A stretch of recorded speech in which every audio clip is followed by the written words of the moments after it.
Hello అండి, welcome to Klinkara vlogs. రమణుల గురించి వినేటప్పుడు కేవలం దాన్ని ఒక కథాంశంగా వినేటటువంటి ప్రయత్నాన్ని చెయ్యకండి. మహాపురుషుల యొక్క జీవితాలు చదువుతున్నప్పుడు, మహాపురుషుల యొక్క జీవితాలకు సంబంధించినటువంటి ఘట్టములను వినేటప్పుడు మీరు ఒక కొత్త కోణంలో దాన్ని వినవలసి ఉంటుంది. రమణులు మహాజ్ఞాని. మీరు వారి గురించి ఇప్పుడు నేను చెప్తుండగా వారి జీవితం గురించి విందురు కానీ, రమణుల జీవితంలా కోట్ల మంది జీవితాల్లో ఒక్కరి జీవితం కూడా ఉండదు. ఆయనకి 17వ ఏట ఎటువంటి భావన కలిగిందో అటువంటి భావనతో వారి శరీరమును విడిచిపెట్టేంత వరకు ఉన్నారు. ఒక జ్ఞాని గురించి విని మీరు పరవశం పొందాలి. జ్ఞాని చేసినటువంటి బోధని మీరు పట్టించుకోవాలి తప్ప రమణ మహర్షి గురించి మీరు విని, రమణ మహర్షి గురించి చదువుకుని మీరు రమణ మహర్షిలా ఉందామని అనుకుంటే బాగా జ్ఞాపకం పెట్టుకోండి, జీవితం పాడైపోతుంది. అలా చేయరాదు. నేను ఎందుకు ఈ మాట ముందు చెప్తున్నానంటే, చాలామంది జీవితాలు ఇలాగే అయోమయం చేసుకుంటారు.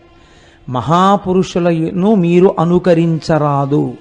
మీరు మహాపురుషులు అయిపోయిన తర్వాత మీ నడువుడి ఒకలా ఉంటుంది, మీ ప్రయత్నం అక్కర్లేదు. మీ అంతటా మీరు మహాపురుషులు అయ్యేంత వరకు మీరు మహాపురుషులను అనుకరించరాదు. 2, అజ్ఞానులను కూడా అనుకరించరాదు. ఈ 2 ఎప్పుడూ జీవితంలో బాగా జ్ఞాపకం పెట్టుకోండి. మహాపురుషుడి యొక్క జీవితాన్ని ఎందుకు మీరు చదవాలి అంటే, అది చదవడం చేత ఈశ్వరుడి యొక్క అనుగ్రహం కలుగుతుంది.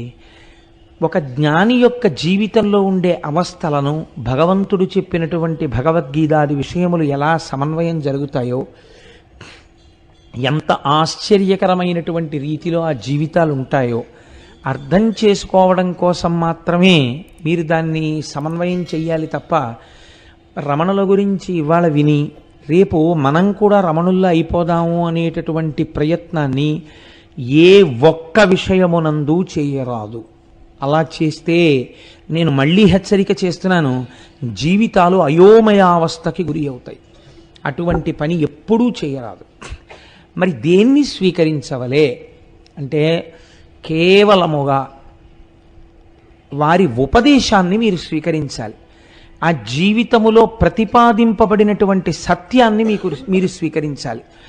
వారి జీవితంలో ఆ దశలను గమనిస్తున్నప్పుడు ఒక జ్ఞాని ఎంత గొప్పగా ఉంటాడు అన్నదాన్ని మీరు గమనించాలి తప్ప, మీరు ఇమిటేట్ చేసే ప్రయత్నం చేశారనుకోండి, చాలా లేనిపోని ఇబ్బందులు వస్తాయి. అది మాత్రం బాగా దృష్టిలో పెట్టుకోండి. ఎందుకంటే నేను ఈ మాట ఇంత బాగా నొక్కి చెప్పవలసిన అవసరం ఎందుకు ఏర్పడుతోందంటే, సమాజంలో ఒక అయోమయ అవస్థ నెలకొని ఉంది. ఇప్పుడు గభాలన ఎవరో పెద్దల గురించి చదవడం, ఎక్స్టెంపోర్ అంటారు చూసారా ఇంగ్లీష్లో, చాలా ఆవేశపూరితంగా మనం కూడా అలా ఉండవచ్చు అనేటటువంటి ఒక నిర్ణయానికి వచ్చేయడం కొంచెం ఎక్కువగా కనపడుతుంది. ఆ పోకడ అలా ఉండకూడదు. మీరు దేన్నైనా అధ్యయనం చేసినప్పుడు, దేన్నైనా విన్నప్పుడు మీరు చాలా ప్రశాంత చిత్తులై ఇందులో మనం స్వీకరించవలసిన అంశమేమి అన్నది మీరు స్థాయిని బట్టి మీరు నిర్ణయించుకోవాలి. అంతేకాని మీ స్థాయిని మీరు గుర్తిరగకుండా ఉపాసకుడు లేనిపోని పరుగులు పెట్టరాదు. అలా పరుగులు పెడితే ఏమవుతుందంటే ఇబ్బందులు వస్తాయి. కాబట్టి మీరు దాన్ని బాగా దృష్టిలో పెట్టుకుని ఈ విషయాన్ని వినండి. 2, నేను ఒక్క విషయం చెప్తే మీకు బాగా అర్థం చేసుకుంటారు. నేను మీకు ఈ ప్రవచనాలు చేస్తున్నాను. నేను ఇన్ని ప్రవచనాలు చేస్తుండగా ఒకవేళ నా కూతురికి జ్వరం వచ్చిందనుకోండి, జ్వరం వచ్చి అది ఇంట్లో 100 జ్వరం 101 డిగ్రీలు జ్వరం వచ్చి పడుకుందనుకోండి, నేను ఇవాళ ఉపన్యాసం చెప్పడానికి ఎంత సంతోషంతో వచ్చానో, నా కూతురు 101 డిగ్రీల జ్వరంతో పడుకుని ఉండగా నేను ఏమీ పట్టించుకోకుండా, ఇది కేవలముగా పిల్లకి వస్తే వస్తుంది జ్వరం, దీని గురించి బాధ ఏమిటి అని నడిచి వచ్చేయవచ్చా? గృహస్థాశ్రమంలో అలా కుదరదు. నువ్వు గృహస్థుగా ఉన్నంతకాలం నువ్వు వారి గురించి పట్టించుకోవలసిన బాధ్యత కూడా నీకుంది. నీ బాధ్యతని నువ్వు నిర్వర్తిస్తూ తామరాకు మీద నీటి బొట్టులా ఉండాలి. అంతేకాని గృహస్థు వేరొక ఆశ్రమంలో ఉన్న వాళ్ళని మీరు అనుకరించరాదు. మీరు ఏ ఆశ్రమంలో ఉన్నారో ఆ ఆశ్రమానికి తగినట్టు మాత్రమే మీ జీవితం ఉండాలి. గృహస్థులా బతకాలి, బ్రహ్మచారి బ్రహ్మచారిలా బతకాలి. ఎవరి ఆశ్రమమో వారిదే. ఆ ఆశ్రమ నియమం తప్పి గృహస్థు బ్రహ్మచారిలా బతికినా, బ్రహ్మచారి గృహస్థులా బతికినా, లేదా బ్రహ్మచారి గృహస్థు కలిసి వేరొక ఆశ్రమంలా బతికినా అది చాలా అసహ్యకరంగా ఉంటుంది. అలా ఎప్పుడూ చేయరాదు. ఏ ఆశ్రమంలో ఉండవలసిన వాళ్ళు ఆ ఆశ్రమంలో ఉన్నట్టే కనపడాలి. లేనిపోని వైరాగ్య ప్రకటనలు, లేనిపోనటువంటివి తెచ్చి ఒంటి మీద వేసుకుని ప్రవర్తిస్తే అది మీ ఉపాసన యొక్క లూజ్ అంటారు చూసారా, లూజ్ ఇన్ ది సెన్స్ వేలాడుతున్నటువంటి స్థితిని చూపిస్తుంది కానీ పరిపక్వతను సూచించదు. అది ఎప్పుడు జ్ఞాపకంలో పెట్టుకుని ఉపాసనని సిద్ధింప చేసుకోవాలి. ఒక జ్ఞాని ఎలా ఉంటాడో తెలుసా అండి? మీరు ఒక చెరుకు కర్రని తీసుకొచ్చి ఒక చివరి భాగాన్ని పంటి కింద పెట్టి నవిలేరనుకోండి, అది తీయగా ఉంటుంది. మీరు ఒక మరలోకి పెట్టి చెరుకు కర్రని నలిపేశారనుకోండి, అది తీయగా ఉంటుంది. మీరు ఒక కత్తి తీసుకొచ్చి చెరుకు కర్రని నరికేశారనుకోండి, నరికేసి దానికి అంటుకున్న తడిని ఇలా ముట్టుకుని నాలుక మీద రాసుకున్నారనుకోండి, తీయగా ఉంటుంది. చెరుకు కర్రని మీరు ఏం చెయ్యండి తీయగానే ఉంటుంది.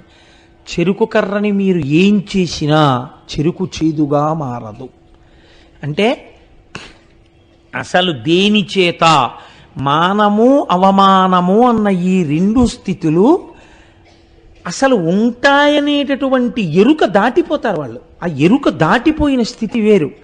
అది తనంత తానుగా జ్ఞానం కలగాలి. అలా కలిగి నడయాడినటువంటి వారు మహాపురుషులు తప్ప మనం అలా చెరుకు కర్ర నేను అయిపోయాను అన్న భావనతో నిలబడ్డాం అనుకోండి, చాలా అసహ్యంగా ఉంటుంది. అలా నిలబడకూడదు కదా. ఇప్పుడు మీరు ఈ నేపథ్యంలో భగవాన్ రమణుల గురించి వినండి. ఎంత అద్భుతమైన జీవితమో, ఎటువంటి మహాజ్ఞానో మీరు అర్థం చేసుకుని వారికి నమస్కరించి మనం ఎప్పుడు ఏం కోరాలంటే, వారు ఏది అనుభవించి ఏది బోధ చేశారో ఈశ్వర మీ అనుగ్రహము చేత మాకు కూడా అటువంటి జ్ఞానము స్థిరపడుగాక అని మీరు ప్రార్థన చేయవలసి ఉంటుంది. ఇప్పుడు మీరు రమణుల యొక్క జీవితాన్ని ప్రస్తావన చేస్తాను. సావధాన చిత్తులై అవధరించండి. చిదంబరం క్షేత్రం మీకందరికీ తెలుసున్నటువంటి క్షేత్రం. అక్కడ స్వామి ఆకాశరూపుడై ఉన్నాడు. నిన్న ప్రస్తావన చేశాను. చిదంబరంలో కదలిక లేకుండా ఉండిపోయేటటువంటి తత్వమున్నటువంటి పరమేశ్వరుడు నటరాజమూర్తిగా వెలిసినాడు. అది ఆర్ధా నక్షత్రంలో వెలిశాడాయన. నటరాజ తత్వము చాలా చిత్రంగా ఉంటుంది. మీరు చూడండి, నటరాజు ఒక చేతిలో ఢమరుకని పట్టుకుంటారు. ఆ ఢమరుకని కదిపితే దాంట్లోంచి శబ్దం వస్తుంది. అది సృష్టికి ప్రతీక. నవ్వుతూ ఉంటుంది ముఖం, అది స్థితికి ప్రతీక. ఒక చేతిలో అగ్నిహోత్రం ఉంటుంది, అది లయకి ప్రతీక. ఒక పాదం ఈ మాయా అనబడేటటువంటి రాక్షసుణ్ణి తొక్కి పెట్టి ఉంటుంది. ఒక పాదం ఇలా పైకి లేచి ఉంటుంది. అంటే బ్రహ్మమును పొందడానికి ప్రయత్నించు అని చెప్తుంటుంది. సృష్టికర్త, స్థితికర్త, ప్రళయకర్త మూడు తానై మీరు పొందవలసినటువంటి బ్రహ్మమును సూచించేటటువంటి స్థితిని చెప్తారు. కాబట్టి నటరాజమూర్తి పరబ్రహ్మమై ఉన్నారు. అమ్మాయి పొగ చాలా ఎక్కువగా ఉంది, ఇది చాలా అభ్యంతరకరం, నాకు చాలా ఇబ్బందికరంగా ఉంటుంది. ఇంత పొగ ఎందుచేత వస్తుంది అది దయచేసి చెప్పండి. నాకు గొంతు చోకప్ అయిపోతుంది, నేను మాట్లాడలేనంత పొగ వస్తే నాకు అదొక పెద్ద ఇబ్బంది. అది ఎందుచేత వస్తుందో, చాలా పొగ వచ్చేస్తోంది, గొంతు చోకప్ అయిపోతుంది ఫాస్ట్గా. అది నాకున్న ఇబ్బంది. అంత థిక్ సెంటెడ్ స్మెల్ నేను చూడలేను, అది నాకు పడదు కంఠానికి. లోపల నాస్ట్రిల్స్ అన్నీ మండిపోతుంటాయి. కాబట్టి ఆ నటరాజస్వామి ఆర్ద్రా నక్షత్రంలో చిదంబరంలో ఆవిర్భవించినటువంటి రోజు ఏది ఉన్నదో అటువంటి రోజున మహానుభావుడైనటువంటి రమణ మహర్షి తిరుచుళి, అంటే దాన్ని శాస్త్రము త్రిశూలపురము అని పిలిచాయి పురాణాలు.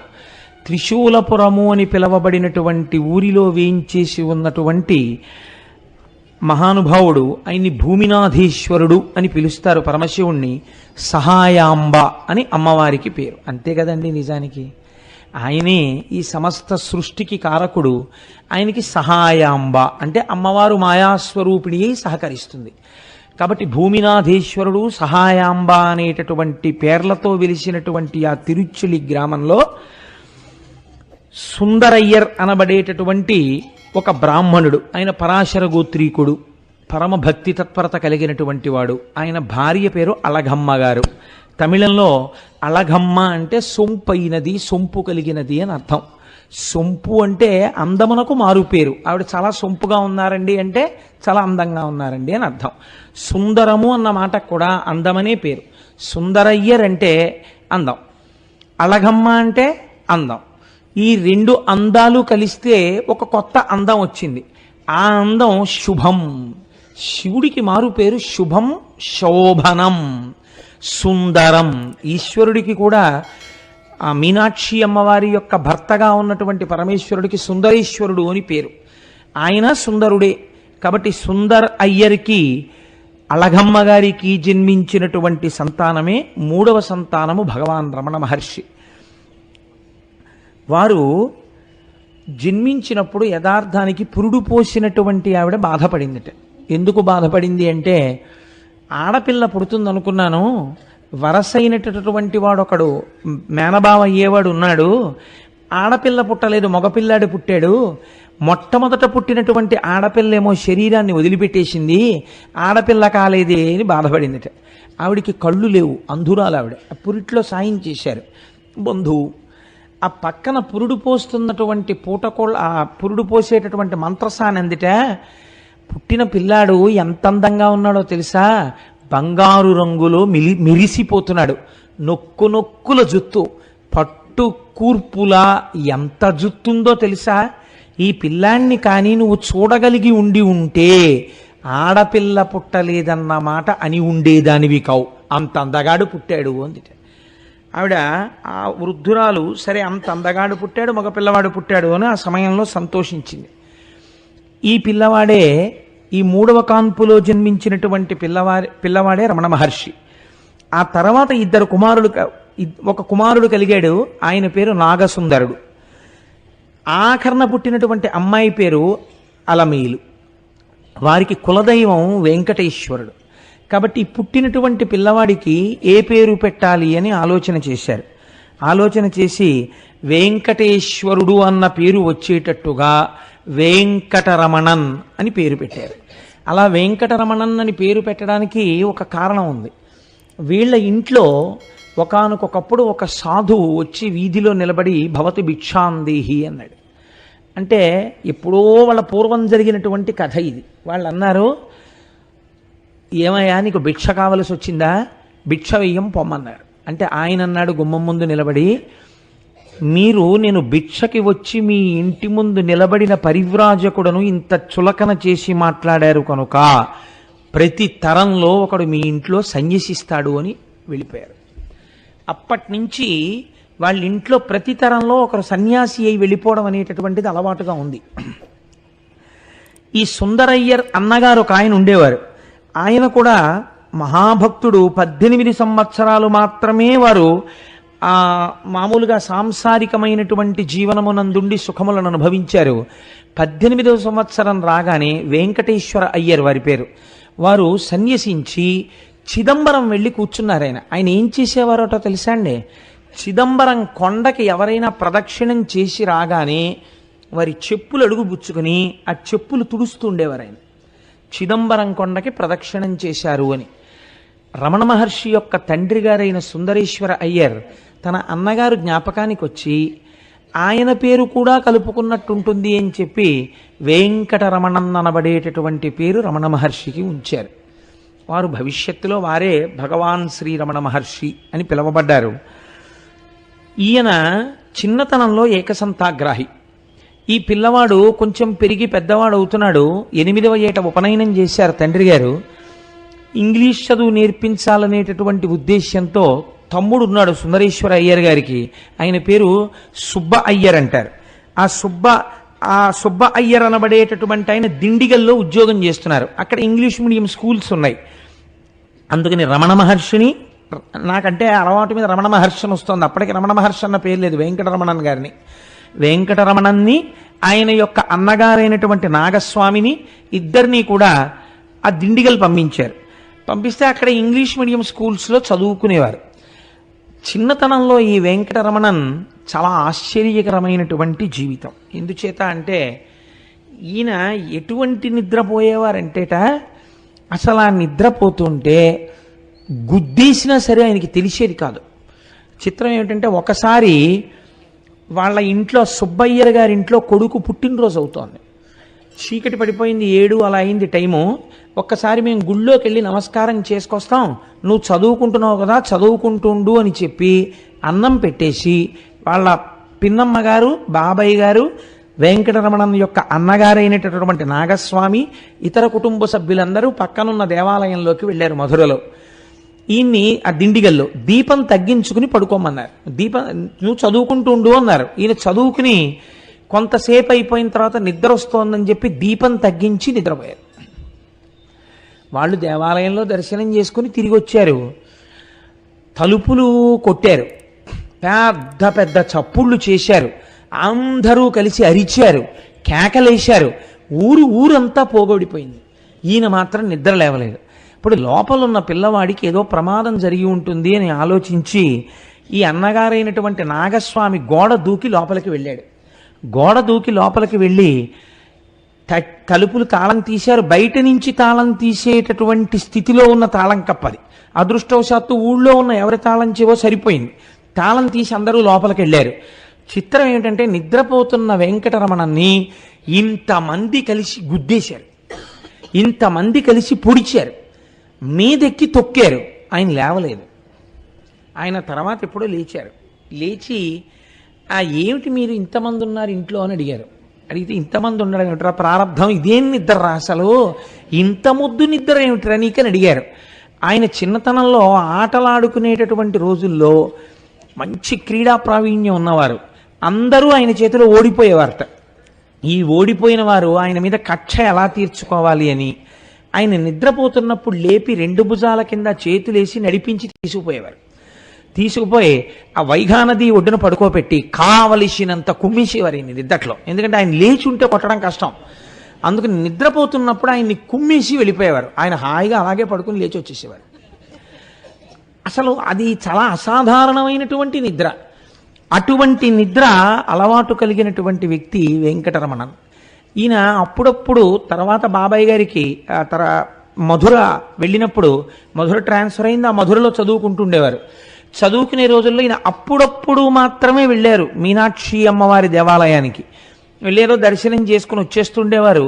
ఆయనకి మధుర వెళ్ళినటువంటి రోజులలో ఉన్న అలవాటు ఏమిటంటే, రాత్రి 10 అవగానే ఇంట్లో అందరూ నిద్రపోతుండగా ఓ తలగడా పెట్టి దాని మీద దుప్పటి వేసేసి అందరూ నిద్రపోయారన్న తర్వాత గోడ దూకి బయటికి వెళ్ళిపోయి, ఈయన వెళ్ళిపోతూ ఇంకో పిల్లాడున్న ఇంటి గోడ మీద ఓ రాయి పెట్టేవారు. ఆ పిల్లవాడు కూడా ఇలాగే తలగడా పెట్టి గోడ దూకేసి, ఇంటి గోడ మీద రాయి ఉందంటే వెంకటరమణన్న ఆడడానికి నది ఒడ్డుకి వెళ్ళాడనమాట. ఈ రాయి చూడగానే పిల్లలందరూ గోడలు దూకి అక్కడికి చేరేవారు. తెల్లవారుజామున 3 గంటల వరకు ఆడేవారు నది ఒడ్డున. 3 గంటలకు వచ్చి గోడలు దూకి మళ్ళీ లోపలికి వెళ్ళి తలగడాలు తీసేసి పడుకుని నిద్రపోయేవారు. నేను వీటిని ఎందుకు మీకు చెప్తున్నానో తెలుసా అండి? భగవాన్ రమణులు అనగానే మనం ఏమనుకుంటాం? అయ్య బాబోయ్ ఎలా ఉంటుందో ప్రారంభం అనుకుంటాం. మీరు సామాన్యమైనటువంటి వ్యక్తి యొక్క జీవనము ఎలా ఉంటుందో అంతకన్నా కూడా చాలా దుడుగు స్వభావముతో కూడినటువంటి జీవితమే ప్రారంభం. రమణ మహర్షికి ఆయనతో కలిసి ఆడుకున్న వాళ్ళల్లో రంగాచారి గారిని ఒక ఆయన ఉండేవారు. ఆయన ఒకానొకప్పుడు భగవాన్ రమణులు మహాజ్ఞానం అయిపోయిన తర్వాత వెళ్ళి సాష్టాంగ నమస్కారం చేసి అడిగారు, నువ్వు వెళ్ళిపోతూ ఎందుకు చెప్పలేదు ఆ రోజున అని అడిగారు. నాకు తెలుసా వెళ్ళిపోతున్నట్టు అని అడిగారు ఆయన. కాబట్టి ఇటువంటి స్థితిలో ఆయన ఆటలు పాటలు ఇవి సాగుతూ ఉండేవి. చాలా చిత్రమైన విషయం ఏం జరిగిందంటే, భగవంతుడి యొక్క అనుగ్రహం కాలంలో ఎక్కడో వస్తుంది. ఇప్పటి వరకు వారు చదువుకున్నది ఏమైనా ఉందా? ఓ ప్రస్థానత్రయమో, గురువు దగ్గరికి వెళ్ళి భాష్యాలు చెప్పుకోవడమో, లేకపోతే పౌరాణిక సాహిత్యం చదవడమో ఏమైనా ఉందా అంటే ఆయనకేం తెలియదు, ఆయన ఏం చదవలేదు, ఆయనే చెప్పారు. ఒకానొక రోజున మాత్రం ఒక చిత్రమైనటువంటి విషయం జరిగింది. ఈయన మధురలో గుడివైపుకు వెడుతుండగా అటువైపు నుంచి ఒక బంధువు వస్తున్నారు. పెద్దవారు కదా అని, అయ్యా బాగున్నారా, ఎక్కడి నుంచి వస్తున్నారు అని అడిగారు. నేను అరుణాచలం నుంచి వస్తున్నాను అని ఆయన అన్నారు. అరుణాచలం నుంచి వస్తున్నాను అన్న మాట వినపడగానే ఈయన ఆగిపోయి, అరుణాచలమా, దీనితో నాకేదో సంబంధం ఉంది అని అనిపించింది ఆయనకి. అరుణాచలం ఎక్కడుంది అని అడిగారు. అరుణాచలం తెలియదా, తిరువణ్ణామలై అంటారు కదా అని ఆయన వెళ్ళిపోయారు. అప్పటి నుంచి వెంకటరమణన్ యందు చిన్న మార్పు రావడం ప్రారంభమైంది. ఈశ్వరుడి పట్ల భక్తి పెరగడం ప్రారంభమైంది. ఇంతలో వాళ్ళ తండ్రి గారు శరీరం వదిలిపెట్టేశారు. వాళ్ళ నాన్నగారు శరీరం వదిలిపెట్టేటప్పటికీ వెంకటరమణన్ యొక్క అన్నగారైనటువంటి నాగస్వామి గారికి 14 ఏళ్ళు, వెంకటరమణన్కి 12 ఏళ్ళు, నాగసుందరం అనబడేటటువంటి తమ్ముడికి 6 ఏళ్ళు, అలమేలు అనబడేటటువంటి ఆడపిల్ల అసలు పారాడుతున్నటువంటి పసిపిల్ల. ఈ నలుగురు ఉండిపోయారు. తండ్రి గారు వెళ్ళిపోయారు. ఆయన కొలువులో 2 రూపాయలకు ఉద్యోగం చేసేవారట నెలకి. కానీ ఆయన మాటకారితనం, మంచితనం, నేర్పరితనంతో ఏమీ చదువుకోకుండా ఆ రోజుల్లో ఇచ్చేవారట. నైపుణ్యాన్ని బట్టి లాయర్ పట్టా పుచ్చుకుని ఆయన కోర్టుల్లో కేసులు వాదించి మహా ఐశ్వర్యవంతుడై చాలా డబ్బు సంపాదించి తిరుచెలిలో ఈశాన్యం వైపు ఒక స్థలం కొని ఊరికి శ్మశానంగా బహూకరించారు. బహూకరించిన తరువాత బహుశः ఆయనే మొట్టమొదటి శవం అక్కడ. ఎంత చిత్రమో చూడండి. వారు శరీరాన్ని వదిలిపెట్టారు. వదిలిపెడితే పాపం తమ్ముళ్ళు అన్నలు ఆ రోజుల్లో చాలా మంచివాళ్ళు ఉండేవారులా ఉంది. ఈ సుబ్బయ్యర్ గారేమో 2 పిల్లల్ని తనతో చదివించడానికి తీసుకెళ్ళిపోయారు. 2వ తమ్ముడు ఈయన యొక్క భార్యని, ఆ ఆడపిల్లని, వాళ్ళిద్దరి సంక్షేమాన్ని ఆయన చూస్తున్నారు. ఈ అరుణాచలము అన్న మాట వినపడగానే ఈయనలో చిన్న మార్పు ప్రారంభమైంది. ఒక రోజున బాబయ్య గారు సుబ్బయ్యర్ చదువుకోవడం కోసమని పెరియ పురాణం అడిగి తెచ్చుకున్నారు ఎవరినో. పెరియ పురాణం అంటే శివభక్తుల యొక్క చరిత్రలో 63 మంది నాయనార్ల చరిత్ర ఉంటుంది. ఆ పెరియ పురాణాన్ని సుబ్బయ్యర్ తెచ్చుకుంటే ఇంట్లో పుస్తకం ఉంది కదా అని వెంకటరమణం చదవడం మొదలెట్టారు. ఒక్కొక్క భక్తుడి కథ చదువుతూ ఉంటే ఆయన కన్నుల వెంట ఆనంద ప్రవాహములు కారడం మొదలెట్టాయి. ఒక మార్పు వచ్చేసింది. వచ్చేసి ఆయన మధురలో ఉన్నటువంటి మీనాక్షి అమ్మవారి గుడికి వెళ్ళి కొన్ని గంటల పాటు నాయనార్ల విగ్రహం ముందు, అమ్మవారి గుడి ముందు ధ్యానంలో కూర్చుని ఉండిపోయేవారు. మెల్లమెల్లగా ఇంటికి వచ్చేస్తూ ఉండేవారు. పిల్లాళ్ళలో ఏదో మార్పు వస్తోంది అని గమనించారు. రోజు పిన్నికి కూరలు తరిగి పెడుతుండేవారు, నీళ్లు తోడి పెడుతుండేవారు, బోల్డ్ అంత పని చేస్తుండేవారు. ఒకానొక రోజున ఒక ఆశ్చర్యకరమైన సంఘటన జరిగింది. ఈలోగా వెంకటరమణన్ పెద్దవారు అవుతున్నారు. ఆయన అన్నగారైనటువంటి నాగస్వామి గారికి వివాహమైంది. వాళ్ళ అత్తవారి ఇల్లు కూడా మధురయే. అందుకని అన్నగారు వదిన గారి దగ్గరికి ఈయన వెళ్ళారు వెంకటరమణన్. వెడితే ఒకానొక రోజున అందరూ బయటికి వెళ్ళారు, వెంకటరమణన్ ఒక్కరు ఇంట్లో ఉన్నారు. అప్పుడు 17వ సంవత్సరం ఆయనకి. ఇదే ఆయన జీవితాన్ని మార్చేసింది ఈ సంఘటన.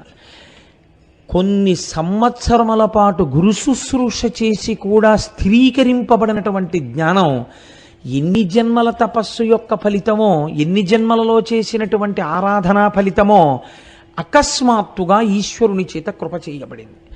ఆయన మేడ మీద గదిలో ఉన్నారు వెంకటరమణన్. కూర్చున్నారు మామూలుగా. కూర్చునుండగా ఆయనకి ఇంకా ఊపిరి మంద్రం అయిపోయినట్టు, గుండెలు నీరసపడిపోయి కొట్టుకోవడం ఆగిపోతున్నట్టు, శరీరమంతా శోషించిపోయి ఒంటికి చెమటలు పట్టేస్తున్నట్టు, ఇంకా కొద్ది క్షణాల్లో తాను మృత్యువుని పొందబోతున్నట్టు అనిపించింది. ఉత్తర క్షణంలో ఆయనకు వచ్చిన రెండో ఆలోచన ఏమిటంటే, సరే ఇప్పుడు నేను కిందకెళ్ళి ఎవరినో పిలిచినా ఈ శరీరమునకు మృత్యువే వస్తే ఆగదు.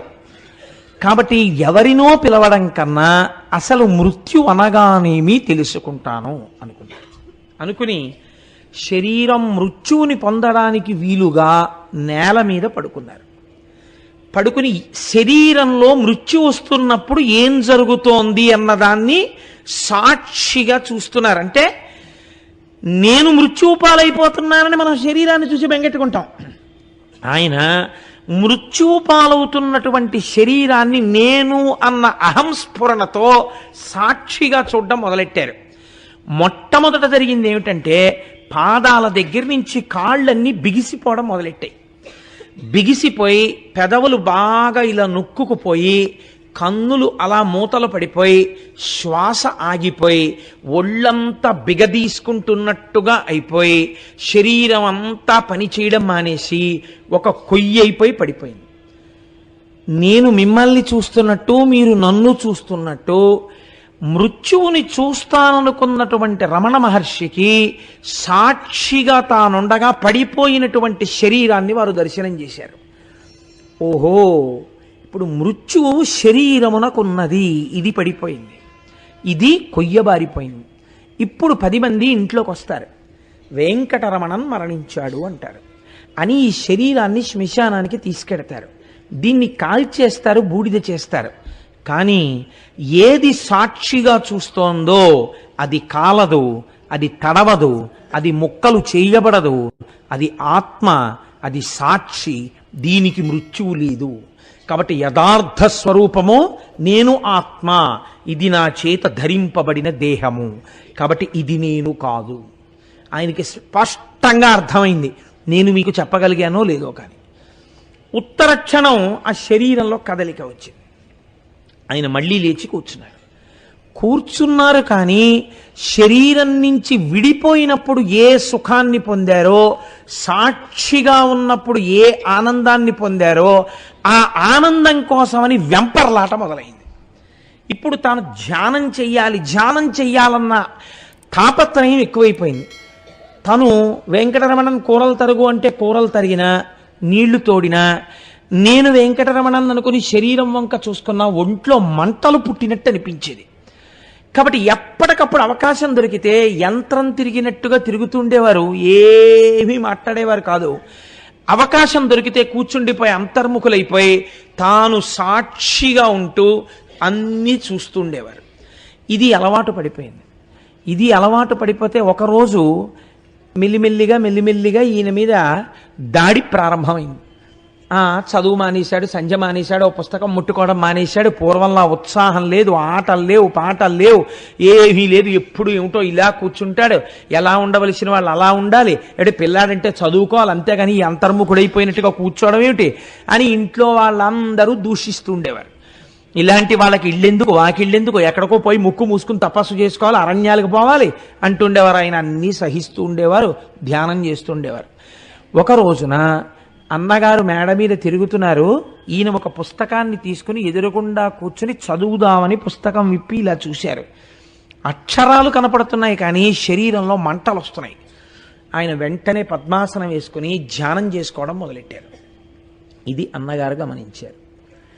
నేను ఇతపూర్వమే నీకు చెప్పి ఉన్నాను, ఇంత చెప్పినా కూడా నీలో ఏ మార్పు కనపట్లేదు, ఇలా చేసేవాడికి ఇల్లెందుకు అని అడిగారు. అంతే, అంతకుముందు అనలేదా అండి? ఒక మార్పుకి ఏది కారణమవుతుందో మీరు చెప్పలేరు. ఇలా చేసేవాడికి ఇల్లెందుకు, ఈ మాట వినపడగానే ఆయన అనుకున్నారు, నిజమే, నేను ఇమడలేను, వాళ్ళకి సుఖం లేదు, నేను కోరుకుంటున్నది ఏది కోరుకుంటున్నానో దాన్ని నా తండ్రి అయిన అరుణాచలేశ్వరుడి సన్నిధానంలో పొందాలి నేను, కాబట్టి నేను నా తండ్రి దగ్గరికి వెళ్ళిపోతాను అనుకున్నారు. అంతే, పుస్తకం మూసి లేచి నిలబడ్డారు. లేచి నిలబడితే అన్నగారు అన్నారు, ఎక్కడికి వెడుతున్నావు అన్నారు. ఇప్పుడు 12 అయింది, మాకు ఇవాళ విద్యుత్ శక్తి మీద ఒక స్పెషల్ క్లాస్ ఉంది స్కూల్లో, దానికి వెడుతున్నాను అన్నారు. అంటే అబద్ధమే చెప్పారు ఆయన చెప్పారు, ఆయనే స్వయంగా చెప్పుకున్నారు. అంటే అన్నగారు అన్నారు, కింద పెట్టెలో 5 రూపాయలు ఉన్నాయి, నువ్వు ఆ 5 రూపాయలు తీసుకుని మీ పిన్ని, మీ వదిన అన్నం పెడుతుంది, తినేసి నా కాలేజీ ఫీజు నీ స్కూల్కి దగ్గర కాబట్టి ఆ 5 రూపాయలు ఫీజు కట్టేయి అన్నారు. ఓహో, ఈశ్వరుడు నేను తిరువన్నామలై చేరడానికి కావలసిన డబ్బుని కూడా ఏర్పాటు చేశాడు అనుకున్నారు. అనుకుని కిందకి దిగారు, వదిన గారు అన్నం పెట్టారు, కడుపు నిండా అన్నం తినేశారు. అదే రమణులు ఇంట చేసిన ఆఖరి భోజనం. ఇంట్లో వాళ్ళకి తెలియదు అదే ఆఖరి భోజనం అని. పెట్టె దగ్గరికి వెళ్ళారు, 5 రూపాయలు తీసుకున్నారు, ఒక కాగితం తీసి ఉత్తరం రాశారు. ఇది మీరు జాగ్రత్తగా గమనించండి, ఎంత మార్పు వచ్చిందో 17వ ఏట. ఇది ఇంకా శరీరం పడిపోయే వరకు ఇంతే. ఇది తన తండ్రిని వెతుకుకొనుటకు బయలుదేరుచున్నది. దీనిని గూర్చి మీరు ధన వ్యయము చేయవద్దు, వెతకవద్దు, నీ కాలేజీ రుసుము చెల్లింపబడలేదు, రూపాయలు మాత్రము తీసుకొనబడినవి, 2 రూపాయలు విడిచివేయబడినవి, ఇట్లు సంతకం లేదు. అంటే నామరూపాలు ఏమిటి? ఇంకా నామం లేదు, రూపం లేదు, ఆత్మ సర్వగతం, దానికి పేరే ఉంది, అందుకని ఆయన పేరు రాయలేదు. ఇది బయలుదేరినది. ఇది అంటే శరీరం. శరీరం వెడుతోంది, శరీరం అరుణాచలం చేరుతోంది. కాబట్టి శరీరం నేను కాదు, నేను సాక్షిని. అందుకని నేనన్న మాట ఆయన లేఖలో వాడలేదు. ఆయన బయలుదేరారు. స్టేషన్కి వెళ్ళేసరికి తిరువన్నామలై వైపు వెళ్ళవలసినటువంటి ట్రైన్ ఆశ్చర్యకరంగా ఆ రోజున ఆలస్యంగా వచ్చింది. ఇది ఈశ్వరాజ్ఞ అనుకున్నారు. ఆయనకి తెలియదు అప్పుడు కాట్పాడి తిరువన్నామలై లైన్ ఓపెన్ అయిందని. తెలియక అక్కడి నుంచి తిండివనం వెళ్ళడం కోసమని టికెట్ కొనుక్కున్నారు. టికెట్ కొనుక్కుని ట్రైన్ ఎక్కి కూర్చుని ధ్యానం చేస్తూ కూర్చున్నారు. ఈశ్వరుడు అడుగడుగున ఆయన్ని వెళ్ళవలసిన మార్గం చూపించేశాడు. ఒక మౌల్వి ఆ పెట్టెలో ఎదురుగుండా కూర్చుని అందరికీ భగవత్కథలు చెప్తున్నాడు. ఆయన అన్నాడు, చిన్న స్వామి ఇందాకడి నుంచి చూస్తున్నాను ధ్యానంలో ఉన్నారు, మీరు ఎక్కడికి బయలుదేరినట్టు అన్నాడు. తిరువన్నామలై అన్నారు. మరి ఈ ట్రైన్ ఎక్కి ఎక్కడికి ఎడతారు అన్నారు. తిండివనం దిగుతాను అన్నారు. తిండివనం దిగి వెళ్ళవలసిన అవసరం లేదు, విల్లిపురం దిగిపోతే విల్లిపురం నుంచి కాట్పాడికి ఇప్పుడు కొత్త ట్రైన్ లైన్ ఓపెన్ అయింది, అందులో మీరు తిరువన్నామలైకి వెళ్ళవచ్చు. కాబట్టి తిండివనం దిగిపోండి, నేను కూడా తిరువన్నామలై ముందు స్టేషన్కి వెడతాను అన్నారు. 2 బేరికాయలు కొనుక్కున్నారట ఆయన. ఒక అర్ధనాయో ఎంతో పెట్టి అందులో ఒక కాయ సగం తిన్నారు, ఆకలి తీరిపోయినట్టు అనిపించింది. ఒక వ్యాఖ్యానంలో అయితే రాశారు, 3 పూటలా అన్నం తిని చిరుతిళ్ళు తినే వ్యక్తికి ఆ ధ్యానంలోకి వెళ్ళిపోయిన తర్వాత కేవలముగా ఒక బేరికాయలో సగం తింటే ఆకలి తీరిపోయింది. తీరిపోయి ఆయన విల్లిపురంలో దిగిపోయారు. మరునాడు తెల్లవారుజామున తప్ప ట్రైన్ లేదు. ధ్యానమగ్నుడై కూర్చున్నారు. తెల్లవారింది, రైలు వచ్చింది. ఆ రైలు ఎక్కారు. రైల్లో పూర్తిగా టికెట్ కొనుక్కోవడానికి కావలసినంత డబ్బు లేదు, 3 రూపాయలే కదా ఆయన తెచ్చుకున్నారు. అందుకని మాంబలం పట్టు అనబడేటటువంటి స్టేషన్లో దిగిపోయి అక్కడి నుంచి తిరువన్నామలైకి నడిచి వెళ్ళిపోదామని చెప్పి కొన్ని కిలోమీటర్ల దూరం నడిచారు. నడిచి నడిచి నడిచి నడిచి నల్లూరు అనబడేటటువంటి ఊరు చేరుకున్నారు. అక్కడే జ్ఞాన సంబంధర్కి కొండ మీద ఉన్నటువంటి పరమేశ్వరుడు జ్యోతి రూపంలో సాక్షాత్కరించాడు. ఆ గుళ్ళోకి వెళ్ళి చీకట్లో కూర్చుని ధ్యానం చేస్తున్నారు. వారికి అక్కడ జ్యోతి దర్శనమైంది. ఈలోగా అర్చకుడు వచ్చాడు, పూజ చేశాడు, ప్రసాదాలు నైవేద్యం పెట్టాడు. పెట్టిన తరువాత ఈయన నాకు ఆకలిగా ఉంది, కొద్దిగా ప్రసాదం పెడతారా అని అడిగాడు. చీకట్లో ఎక్కడో లోపల కూర్చున్నావు, బయటికి రా, నీకు పెట్టడానికి ఇక్కడ ప్రసాదాలు ఎవరు వండి సిద్ధం చేయలేదు అన్నాడు అర్చకుడు. ఆయన ఏమీ అనలేదు. పోనీ ఆకలేస్తోంది, తినడానికి ఏమైనా ఎక్కడైనా దొరుకుతుందా అని అడిగారు. అడిగితే ఇక్కడి నుంచి కీలూరు అనబడేటటువంటి ఊరు ఒక 2-3 కిలోమీటర్లు వెడతాం, అక్కడ మళ్ళీ దేవాలయంలో అర్చన జరుగుతుంది, అక్కడ ప్రసాదంలో మీకు ఏమైనా పెడతారేమో, పోనీ మాతో రండి అని వాద్యగాండ్రు బ్రాహ్మణుల వెనకాతలు వెళ్ళిపోతున్నారు. ఈయన కూడా నడిచి వెళ్ళిపోయారు. అడుగు తీసి అడుగు వేసే ఓపిక లేదు, పిల్లవాడు తిన్నది లేదు పాపం. వెళ్ళి అలాగే ఆ కీలూరు చేరుకున్నారు. పూజ చేసేశారు బ్రాహ్మణులు. పూజ చేసేసి, అమ్మా మీరు ఎక్కడికి ఆ ప్రయాణం, అంతమంది కూర్చుంటే ఎక్కడికంటే జనం మీద అడుగులు వేసేసుకుంటూ ఎక్కడ కూర్చోవాలి, కానీ ఎప్పుడో వచ్చి ఎంతమందికి డిస్టర్బెన్స్ అది. కాబట్టి ఆయన అక్కడి నుంచి బయలుదేరి ఆ కీలూరు అనబడేటటువంటి ఊరు చేరుకుని ఆ కొండ మీద బ్రాహ్మణులు అర్చన చేసిన తరువాత, అయ్యా నాకు ఇప్పుడైనా కొంచెం పెడతారా, ఆకలిస్తోందని అడిగారు. నీకు పెట్టడం కోసమే వండి తెచ్చామనుకున్నావా, పెట్టమన్నారు అని వాద్యగాండ్రకి ప్రసాదం పెట్టారు. పెడితే దేవాలయంలో వాయిద్యం వాయించేటటువంటి వాద్యగాండ్రు పిల్లవాడిని చూసి, అయ్యో పాపం ఎంత నీరసపడి ఉన్నాడో అని, ఎందుకు వచ్చిన జన్మండి, బ్రాహ్మణుడిగా పుట్టామంటే సరిపోతుందా, ఏ విదయ లేకుండా, ఏ సంధ్యావందనం లేకుండా, లోకమునందు మర్యాద చూడకుండా బతికిన బ్రాహ్మణ్యం ఏమిటి. వాద్యగాండ్రు పెట్టారు. వాళ్ళకొచ్చిన ప్రసాదంలో భాగాన్ని ఆయనకి పెట్టారు. పెడితే వాళ్ళు ఎంత మర్యాదతో మాట్లాడారంటే, బాబు మేము పెట్టాను తింటావు, కానీ నీళ్లు దొరకాలంటే అదిగో ఆ పక్కనే బ్రాహ్మణ వీధి ఉంది, అక్కడికి వెళ్ళి నీళ్లు అడిగి తాగునాయన అన్నారు. అంటే ఆ పిల్లవాడు బ్రాహ్మణ వీధిలోకి వెళ్ళి ఒక ఇంటి ముందు నించుని, అమ్మా నాకు కొంచెం మంచినీళ్ళు ఇస్తారా అని అడిగారు. వాళ్ళు మంచినీళ్లు తెచ్చే లోపల వారు ధ్యానమగ్నులే అయిపోయారో, స్పృహే తప్పిపోయిందో, పడిపోయారు నేల మీద. పడిపోయిన తర్వాత వారికి మర్నాడు ఉదయం తెలివొచ్చింది. తెలివొచ్చేటప్పటికి ఎంత ఆకలితో ఉన్నారంటే, రామకృష్ణ పరమహంసకు పుట్టేది ధ్యానంలో ఈ ఆకలి. అన్నపు రాశిని చూపించేవారు తీసుకెళ్ళి, అప్పుడు తీరేది ఆకలి. అప్పుడు ఆయన కింద పడిపోయి పెంట కుప్ప మీద పడిపోయి ఉన్నటువంటి అన్నాన్ని ఏరుకుని మట్టిలో ఉన్నదాన్ని ఊదుకుని తిని మంచినీళ్ళు తాగారు.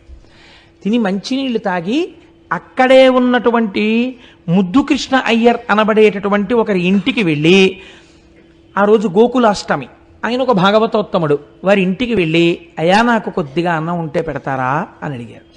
అడిగితే ఆయన చెల్లెలు నదీ స్నానానికని వెళ్ళారు. అప్పటికి ఈయన నూతి దగ్గర స్నానం చేస్తున్నారు. నువ్వు ఉండవయా, మా చెల్లెలు వస్తుంది, నీకేమైనా పెడుతుంది. ఆ చెల్లెలు చాలా సంప్రదాయ నిష్ట కలిగినటువంటి స్త్రీ, ఆవిడికి మడి ఆచారం చాలా ఎక్కువ. ఇంటికి వచ్చారు. అయ్యో నాయనా, గోకులాష్టమి, నువ్వు పిల్లవాడివి, చూస్తే నువ్వే చిన్ని కృష్ణుల్లో ఉన్నావు, నీకు పెట్టాలని ఉంది, కానీ నేను మడి కట్టుకుని వంట చెయ్యాలి, అప్పటి వరకు ఆకగలవా అంటే ఈయన చాలా నీరసంగా ఆకలితో ఆవిడ వంక చూశారు. అయ్యో ఉండలేవా, పోన్లే సద్దెన్న ఉంది పెడతానుండు, ఒకరి ఆకలి తీర్చడం కన్నా మడి గొప్ప కాదు కదా అని ఆ తల్లి ఎంత అదృష్టం చేసుకుందో. ఆవిడ పూర్వం అంటే మడిబట్టతో సద్దెన్నం ముట్టుకునేవారు కాదు, ఎవరి శౌచం వారిది, నేను దాన్ని తప్పు పట్టట్లేదు, మంచిదే, ఒక్కొక్కరు ఒక్కొక్క స్థితిలో ఉంటారు. ఆ సద్దెన్నం తీసుకొచ్చి పెడితే ఆయన సద్దెన్నం తిని బయలుదేరి 20 కిలోమీటర్ల దూరం తిరువణ్ణామలై చేరాలి. ఆ ముద్దుకృష్ణ భాగవతారిని, నా చెవులకు ఉన్నటువంటి ఈ జోళ్ళు, ఉపనయనంలో చెవులు కుట్టిస్తారు కదా, ఈ చెవులకు ఉన్నటువంటి జోళ్ళు మీ దగ్గర తాకట్టు పెట్టుకుని నాకు ఒక్క 5 రూపాయలు ఇవ్వగలరా అని అడిగారు. అడిగితే ఆయన చెవిపోగులు తీసి చూశాడు, మంచి బంగారం, మంచి కెంపులేసి ఉన్నాయి, 20 రూపాయలైనా ఇవ్వచ్చు అనుకున్నాడు. అనుకుని తప్పకుండా 5 రూపాయలు ఇస్తాను, కానీ నాయన మళ్ళీ నీ జోళ్ళు నువ్వు విడిపించుకోవాలనుకున్నప్పుడు నువ్వు వచ్చి నువ్వు పట్టుకెళ్ళని చెప్పి తన అడ్రస్ రాసి 5 రూపాయలు ఇచ్చారు. చిత్రం ఏమిటంటే, ఆయన ఆ ఇంట్లోంచి బయటికి వెళ్ళగానే అడ్రస్ కాగితాన్ని చింపేసి బయట పారేశారు. ఆ లోపల ముద్దుకృష్ణ భాగవతార్ చెల్లి మాత్రం గబగబా వచ్చి, అయ్యో నాయనా, మళ్ళీ అన్నం లేక ఏమి ఇబ్బంది పడతావో, ఇగో ఈ పిండి వంటలు పట్టుకెళ్ళు అని ఒక మూట కట్టి ఇచ్చింది. ఆయన 20 కిలోమీటర్ల దూరము నడిచి తిరువణ్ణామలై చేరుకున్నారు.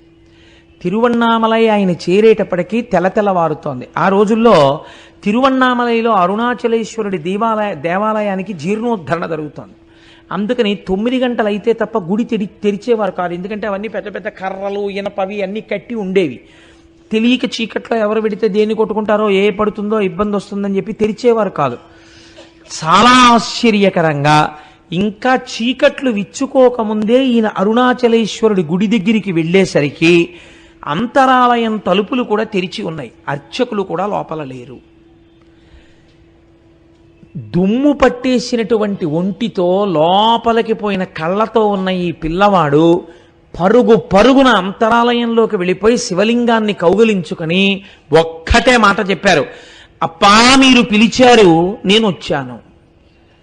నాన్నగారండి మీరు పిలిచారు, ఈ కొడుకు వచ్చాడు, అంతే వారు అన్నది. ఈశ్వరుడు ఏమి కృప చెయ్యాలనుకున్నాడో ఆయన బయటికి వచ్చారు. వచ్చి అక్కడే ఉన్నటువంటి ఆ తటాకమునందు స్నానం చేశారు. ఒక్కసారి ఇలా తన ఒంటి మీదకి చూసుకున్నారు. తను వేసుకున్నటువంటి బట్టల్ని విప్పేసి చింపేసి ఒక్క బట్ట మాత్రం గోచీగా పెట్టుకున్నారు. ఆఖరికి మీద ఉన్న యజ్ఞోపవీతం కూడా పరిత్యజించారు.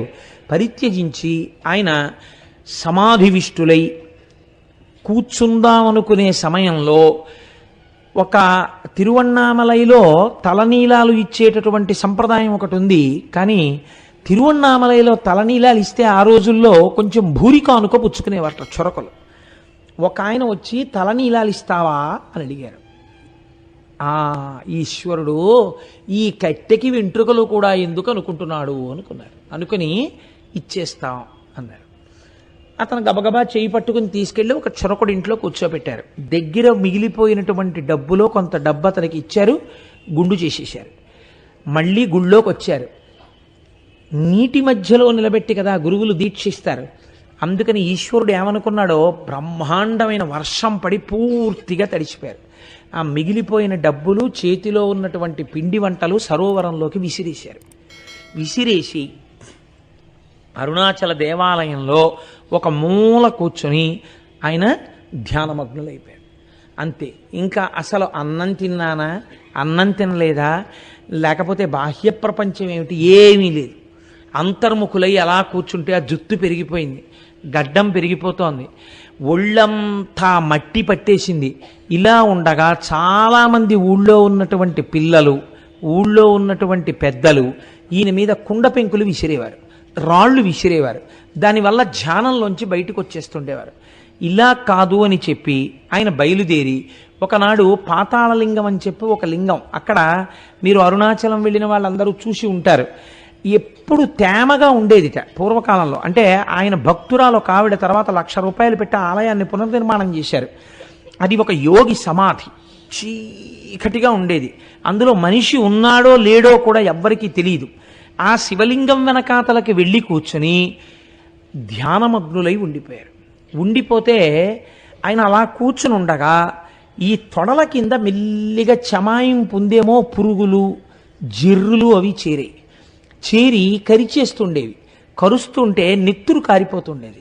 నెత్తురు కారిపోతుంటే మనుష్యుల నెత్తురు తాగి కొరికేటటువంటి లక్షణం ఉన్న పెద్ద పెద్ద చీమలు తొడల కింద చేరి ఆ నెత్తురు చప్పరిస్తూ ఆయన తొడలు కొరికేస్తుండేవి. అలాగే అట్టలు కట్టేసి తొడలన్నీ కొరుక్కుపోయి ఏమీ తెలియకుండా సమాధిమగ్నులై ఉండేవారు. పెట్టుకున్నటువంటి గోచి కూడా శుభ్రంగా శిథిలం అయిపోయింది. ఒక ఆవిడ ఎందుకో ఒకానొక రోజున తొంగి చూసింది లోపలికి, ఉలిక్కి పడింది. తేజస్సుతో ఒక పిల్లవాడు తపస్సులో ఉన్నాడు. ఆవిడికి భయం వేసి కదపడానికి వెళ్ళి ఆయన దగ్గర బట్టలు పెట్టి ఇవి కట్టుకుంటారన్న ఉద్దేశ్యంతో ఒక తువ్వాలు, ఒక పంచ అవి పెట్టి ఆవిడ వెళ్ళిపోయింది. తన శరీరం గురించే తనకి ఎరుక లేనటువంటి వ్యక్తికి ఆవిడ పట్టుకొచ్చి పెట్టినటువంటి బట్ట ఎలా తెలుస్తుంది? ఆయన అలాగే సమాధిమగ్నులై ఉన్నారు. శేషాద్రి స్వామి కనిపెట్టారు. కనిపెట్టి ఒక రోజున శేషాద్రి స్వామి కూడా బ్రహ్మజ్ఞాని, కంచికామకోటి కంచిలో ఉన్నటువంటి అమ్మవారి అనుగ్రహం పొందినవారు. ఆయన వెడుతున్న పిల్లలు వెనకాతలపడి రాళ్ళు విసురుతుండేవారు. ఆయన ఒకనాడు పాతాళలింగం దగ్గర ఉన్న పిల్లవాడి కోసమని వెడుతుంటే వెనకపడి పిల్లలు ఆయన రాళ్లతో కొడుతుంటే శేషాద్రి స్వామి లోపలికెళ్ళి అక్కడ ఉన్న వాళ్ళని నలుగురిని పిలిచి, ఒక బ్రాహ్మణ స్వామి ఇందులో ఉన్నాడు, ఆ పిల్లవాడిని ఎత్తి పైకి తీసుకురండి, ప్రాణత్యాగం అయిపోతుందో ఏమిటో, తొడలన్నీ కొరికేసి ఆ పిల్లాడికి ఏం చెప్పారు. ఆయన ఒక బ్రహ్మజ్ఞాని కాబట్టి గుర్తుపట్టారు. అప్పుడు ఒక నలుగురు వచ్చి ఈయన్ని కదిపితే ఈయన కదలలేదు. ఈయన ధ్యానమగ్నుడై అలాగే ఉండిపోయారు. ఉండిపోతే ఈయన్ని అలాగే ఎత్తి తీసుకొచ్చేటప్పటికీ మీరు నిజంగా కొన్ని వ్యాఖ్యానాలు చూస్తుంటే ఒళ్ళు జలధరిస్తుందండి. ఆయన్ని ఎత్తి తీసుకొస్తున్నప్పుడు ఈ కిందంతా నెత్తుటి అట్టలు పురుగులు తింటూ అలా తీసుకొచ్చి కూర్చోబెడితే ఆయన ఒకసారి బహిర్ముఖులై దేవాలయంలో శివలింగానికి అభిషేకం చేసినప్పుడు ముందు పసుపు నీళ్లతో చేసేస్తారు, విభూతితో చేసేస్తారు, పాలు చేసేస్తారు, పంచదార చేసేస్తారు. అన్నీ చేసేస్తే ఇవన్నీ కలిసి పక్కనున్న సోమసూత్రంలోంచి అభిషేక కుండంలో పడిపోతాయి. ఒక్కొక్కళ్ళ మన ప్రవృత్తి ఎలా ఉంటుందో చూడండి. ఈయన ఎప్పుడైనా బహిర్ముఖులైతే అర్చకులు అన్నీ కలిసిపోయినటువంటి ఆఖరికి పోసేసినటువంటి సెంటు లవండరు కూడా కలిసిపోయేది. ఆ పాలో గ్లాసులు అక్కడ పెట్టేవారు. రంగులతోటి అన్ని పైన నూనె నెయ్యి తెట్లుతో, నూనె ఉండదనుకోండి, నేతి తెట్టుతో ఉన్నటువంటి ఆ పాలని ఆయన తాగేసి అక్కడ పెట్టేసేవారు. ఇది రుచిని కానీ, ఇది నాకు ఇచ్చారు ఏమిటని కానీ ఆయన అడిగేవారు కాదు. ఒకసారి ఒక ప్రధాన అర్చకుడు చూసి చాలా బాధపడి, ఏమయ్యా అంత చిన్న వయస్సులో అటువంటి తపశ్శక్తిని పొందాడు, ఆయనకి అవే ఇచ్చేది, ఉత్సవమూర్తులకు మీరు కేవలము క్షీరాభిషేకం చేసినప్పుడు పాలొక్కటి పడతారు కదా, అవి పట్టుకెళ్ళి అక్కడ పెడుతూ ఉండండి, తాగితే అవి తాగుతారు, లేకపోతే లేదంటే అప్పటి నుంచి పాలు పెట్టేవారు. అలా మహానుభావుడు చాలా కాలం అక్కడ కూర్చుని తపస్సు చేస్తూ ఉంటే రాళ్లతో కొట్టారు, గోళ్లతో గోకారు. ఇంకా ఆశ్చర్యం ఏమిటో తెలుసా అండి, ఉమ్మి కూడా ఉమ్మారు ఆయన మీద. ఆయన తరువాతి కాలంలో ఇక్కడ కూర్చోవద్దు మీరు ఒక్కనాడు ఆయన ఎదురు తిరిగి ఏమిటి అఘాయిత్యం అని ఎవరిని అనలేదు. వాహన మంటపంలోకి దూరి వెళ్ళి అక్కడ కూర్చుని తపస్సు చేస్తుంటే ఆలయ అధికారులు విమర్శించారు రమణ మహర్షిని. తెలుసా అండి, ఎవ్వరికీ కనపడకుండా మంచి పొడుగైన మనిషి భగవాన్, వాహనాల మధ్యలోంచి దూరి ఎవ్వరికీ కనపడకుండా ఓ గోడమూల కూర్చుని, రాత్రి లేదు పగల్లేదు, చీకటి, ఎవ్వరు వచ్చేవారు కాదు, అక్కడ కూర్చుని తపస్సు చేసేవారు. అక్కడున్నారని తెలుసుకుని అక్కడ కూడా ఆయన అలదడి చేశారు. చేస్తే అసలు చీకటి పడితే ఎవరు వెళ్ళేవారు కాదు. ఆలయం దక్షిణం వెనక అసలు ఇప్ప చెట్టు ఉండేది, అక్కడ కూర్చుని తపస్సు చేశారు కొన్నాళ్ళు. ఇలా ధ్యానమగ్నులై ఉండిపోతుంటే మహానుభావుణ్ణి ఉద్దండి నాయనార్ అని చెప్పి ఒక ఆయన ఉన్నారు. ఆయన మహాభక్తుడు, పక్క ఊళ్ళో ఉండేవారు. ఆ ఉద్దండి నాయనార్ ఒకసారి చూశారు. ఒక బ్రహ్మజ్ఞానికి సేవ చేసుకోవాలి అని ఆయన కోరిక. ఆయన తిరువణ్ణామలై వచ్చి పిల్లవాడిని చూసి, అబ్బబ్బబ్బా ఎంతటి బ్రహ్మజ్ఞాని రా, ఈయనతో మాట్లాడదామని 2 నెలలు కూర్చున్నారు. ఆయన ఎప్పుడూ కళ్ళు విప్పలేదు, మాట్లాడలేదు. ఎప్పుడో కొన్ని రోజులకోసారి కళ్ళు విప్పి అక్కడ పాలుంటే తాగి మళ్ళీ ఇలా కూర్చున్నారు. ఎప్పుడు వెనకాతల ఏదైనా పలకరిస్తూ వెళ్ళినా మౌనమే శరణ్యం, ఏమి మాట్లాడేవారు కాదు. మళ్ళీ వచ్చి కూర్చుని మళ్ళీ ధ్యానం చేసుకునేవారు. ఈ ఉద్దండి నాయనారికి బాధ ఆగక వెళ్ళి ఇంత అన్నం తెచ్చి పెట్టేవారు బహిర్ముఖులైనప్పుడు. ఈయన కొంచెం బహిర్ముఖులు అవగానే ఆయన పరిగెత్తుకెళ్ళి అన్నం పట్టుకొచ్చేవారు. మీకు చిత్రం తెలుసా అండి? ఆయన అన్నం తేవడానికి వెళ్ళే లోపల రమణ మహర్షి అంతర్ముఖులైపోతూ మళ్ళీ ధ్యానంలో కూర్చుంటే, ఒక రోజున ఉద్దండి నాయన తిరిగి వచ్చేసరికి ఒక ధూర్తుడు ఆలయంలో ప్రదక్షిణం చేసి స్వామి దర్శనం చేసుకుని వెళ్ళిపోతూ, రాయల్లే కూర్చున్నాడు తపస్సని వంక పెట్టని ఆయన వెనక చేరి ఆయన మెడమించి వీపు వరకు మూత్ర విసర్జన చేసి వెళ్ళాడు. దూరం నుంచి ఉద్దండి నాయనార్ చూశారు, భగవానులు వెనక్కి చూశారు, ఆయన మూత్ర విసర్జన చేస్తున్నాడు. ఆయన ఏమీ అనలేదు, అలాగే కూర్చున్నారు. ఇక్కడి నుంచి పోసినటువంటి మూత్రంతో వీపు అన్నీ తడిసిపోయాయి. ఏమిటి ఆయన చేసిన నేరం? నేను అందుకే అడుగుతున్నాను, బ్రహ్మజ్ఞాని కెనాట్ బి ఇమిటేటెడ్.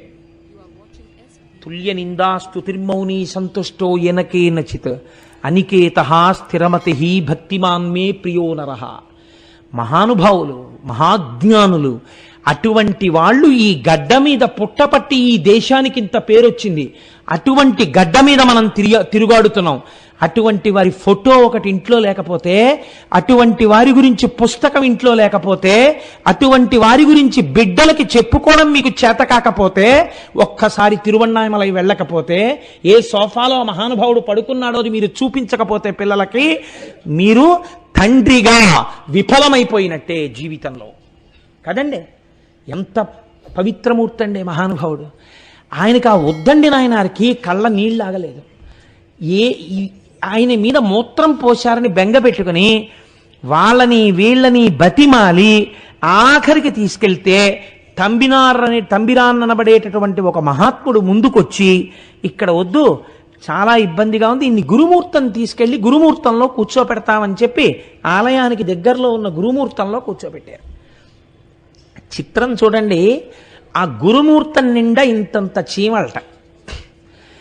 భగవానులు అక్కడ కూర్చునుంటే చెవులు ఇవి అన్నీ పట్టేసి శుభ్రంగా కొరుక్కు తినేస్తుంటే ఆయన ఎంత తపస్సు చేశారంటే, ఆ గురుమూర్తంలో ఆయన అప్పుడప్పుడు ఇలా వీపు గోడకి ఆంచేవారట.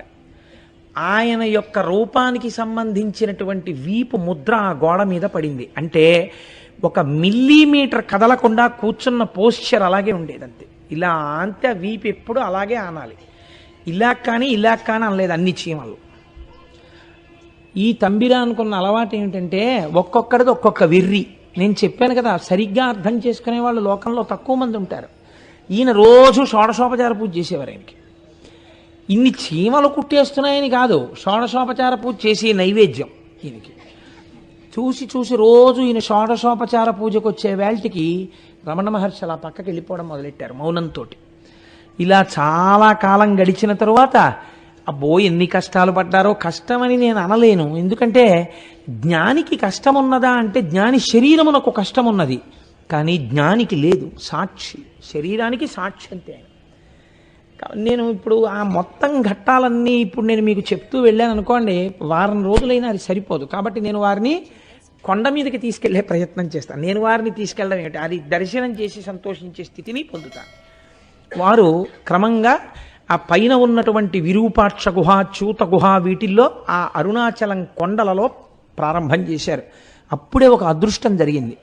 గణపతి దేవాలయంలో తిరువన్నామలైలో ఒక మహానుభావుడు ప్రతిరోజు కూడా పళనిస్వామి అనబడేటటువంటి వ్యక్తి గణపతి సేవ చేస్తుండేవాడు. ఒక రోజు నా ఊళ్ళో ఉన్న ఓ పెద్ద ఆయన అన్నాడు, ఊరే గణపతి సేవ చేస్తే నీకేం వచ్చిందిరా, మహానుభావుడు రా, సద్గురువు, ఆయన సేవ చేసుకోరా, వెళ్ళి ఆయనకి ఏమైనా కావాలంటే కిందకెళ్ళి కాస్త అన్నం తెచ్చి పెట్టడం ఇలాంటి పనులు చేసి పెట్టరా అంటే వెళ్ళి ఆ పళనిస్వామి సేవించాడండి. నిజంగా ఒక్కొక్కసారి హద్దు మీరినట్టు కనపడుతుంది రమణుల యొక్క జీవితాన్ని మీరు పరిశీలన చేసినప్పుడు. కానీ నిజంగా మరి అంత ఆశ్రయించి ఉన్నవాడి ఆనందం దుఃఖం వేరుగా ఉంటాయి. ఎంత సేవించాడో ఆ పళనిస్వామి. ఆ పైన ఉన్నటువంటి విరూపాక్ష గుహలో ఉండేవారు. ఆ విరూపాక్ష గుహలో ఉంటే ఆయన సంతోషంగా ఉన్నారని మీరు అనుకుంటున్నారా? సంతోషం ఇన్ ది సెన్స్ ఆయన ఇప్పుడు సంతోషమే, రాశీభూతమైన ఆనందమే. అక్కడ జటాస్వామి అని ఒక ఆయన ఉండేవాడు. ఆయనకి ఏమిటంటే భగవాన్ రమణులు విరూపాక్ష గుహకు వచ్చిన దగ్గర నుంచి ఈయన నిజమైన జ్ఞాని అని చెప్పి అందరూ ఆయన దర్శనం చేయడానికి వెడుతున్నారని ఆయన కోపం. అక్కడికి వచ్చిన వాళ్ళందరినీ భయపెట్టడానికి ఆయన ఏం చేసేవాడంటే పైన గుహమించి పెద్ద పెద్ద బండలు దొల్లించేవాడు. కొండ కదులుతోంది, బండలు పడుతున్నాయి, చచ్చిపోతామని భయపడి దిగి వెళ్ళిపోతుండేవారు అందరూ. ఆయన ఇలా బండలు దొల్లిస్తుంటే ఒక రోజున రమణ మహర్షి వెనక నుంచి వెళ్ళి చేపట్టుకున్నారు. పట్టుకుని ఎందుకు చేస్తున్నావు అన్నట్టుగా సైగ చేసి అడిగారు. అడిగితే వాడు వికటాట్టహాసం చేసి అన్నాడు, వాడనక అంతకన్నా గౌరవం నేను ఇవ్వలేను. వికటాట్టహాసం చేసి అసలు నువ్వు ఏం చేస్తావో చూద్దామని తోశాను బండలు, సరదాకి తోశానన్నాడు. సరదాకి తోయడం ఏమిటంటే బండలు ఎవరైనా పడిపోతే ఇది ఒక విచిత్రమైనటువంటి అలవాటు కొంతమందికి ఉంటుంది. చిత్రంగా 5వ ఫ్లోర్ బాల్కనీలో ఓ ఇంత కుండీ పెడతారు. అది ఏ పిల్లాడో తెలియక తోశాడు అనుకోండి, అదే టైంకి కింద ఎవడన్నా ఉంటే నీ ముచ్చట కిందవాడి ప్రాణం మీదకి వస్తుంది. ఎక్కడేం పెట్టాలో తెలుసుకుని ఉండాలి. అందుకని మహానుభావుడు ఆ పైనుంచి బండలు తోసేస్తుండేవాడు. అయినా ఊరుకున్నారు. ఇంకొక స్వామి ఉండేవాడు. ఆయన ఏమిటో తెలుసా అండి చిత్రం, ఎవరైనా రమణ మహర్షి దర్శనానికి ఆయన పుచ్చుకున్నది లేదు, ఆయన ఏం మాట్లాడింది లేదు ఎవరితోటి. ఆ కుర్రాడేనా, నేనే ఉపదేశం చేసింది, నేనే ఇంత వాణ్ణి చేసి తీర్చిదిద్దాను, గురుకట్నం ఏదైనా ఉంటే నాకు ఇవ్వండి అని చెప్పి పుచ్చుకుంటుండేవాడు. ఆయన పుచ్చుకుంటుంటే ఈ విషయం రమణ మహర్షి దర్శనానికి వచ్చినటువంటి వాళ్ళందరికీ తెలిసిపోయి ఆఖరికి వాళ్ళందరూ ఓ రోజు నీ మోహన్ నువ్వేం చెప్పావు ఆయనకి గురువుకి, ఆయన మొదటి నుంచి తపస్సు చేసుకుంటున్నారని నిలదీశారు. నిలదీస్తే ఏమీ మాట్లాడలేదు రమణులు. ఆయన అలాగే కూర్చుని ఉన్నారు గుహలో. అతనికి కోపం వచ్చేసి గబగబా వచ్చి గాండ్రించి అంతమంది మధ్యలో కూర్చున్నటువంటి రమణ మహర్షి యొక్క మొహం మీద ఉమ్మేశారు. ఉమ్మేస్తే ఏమీ అనలేదు భగవాన్. తనకున్నటువంటి తుండుగుడ్డ తీసుకుని ముఖం మీద వేసినటువంటి ఉమ్ము తుడిచేసుకుని కూర్చున్నాడు. అదేమిట్రా అలా ఉమ్మావు అని అనలేదు. కన్నులలో మార్పు లేదు, ముఖంలో మార్పు లేదు, అంతే ఆనందంతో అంతే ప్రసన్నవదనుడై ఆయన కూర్చున్నాడు. ఈ స్వామికి ఏమైందో తెలుసా అండి, కిందకెళ్ళి రైలు ఎక్కాడు ఆయన. కోపం వచ్చి నేను వదిలేస్తున్నాను తిరువన్నామలై, మీ బతుకు ఏమైపోతుందో చూడండి, నేను వెళ్ళిపోగానే తిరువన్నామలై ఎలా ఉంటుందో అని. ఏమైపోతుంది, కొంతమంది చేసే పనులకి ఆ ధూర్తతనానికి అర్థం ఉండదు. అందుకని ఈ ఊరు ఏమైపోతుందో చూడండి అని ఆయన రైలు ఎక్కాడు. రైలు ఎక్కితే ఎదురుగుండా ఏదో నవయవ్వనంలో ఉన్నటువంటి కొత్తగా పెళ్ళైన దంపతులు కూర్చుని ఉన్నారు.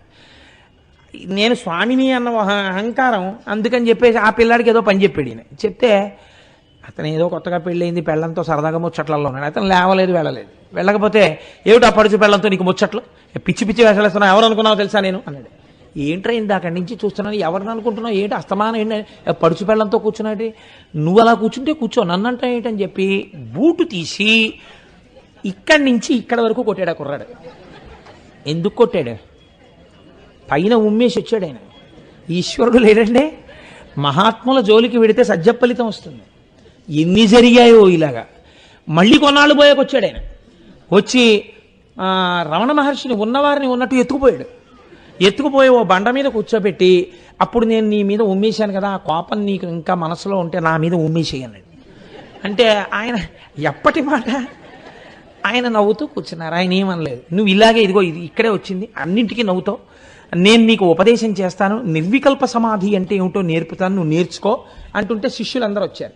వస్తే మీకు ఇక్కడ పని లేదు, పెద్ద మనుషులు మాట్లాడుకుంటున్నాం, మీరు వెళ్ళిపోండి అని, నువ్వు నిర్వికల్ప సమాధి, నీకు మంత్రోపదేశం చేస్తాను అది ఇది అంటే ఆయన వద్దనేవారు కాదు.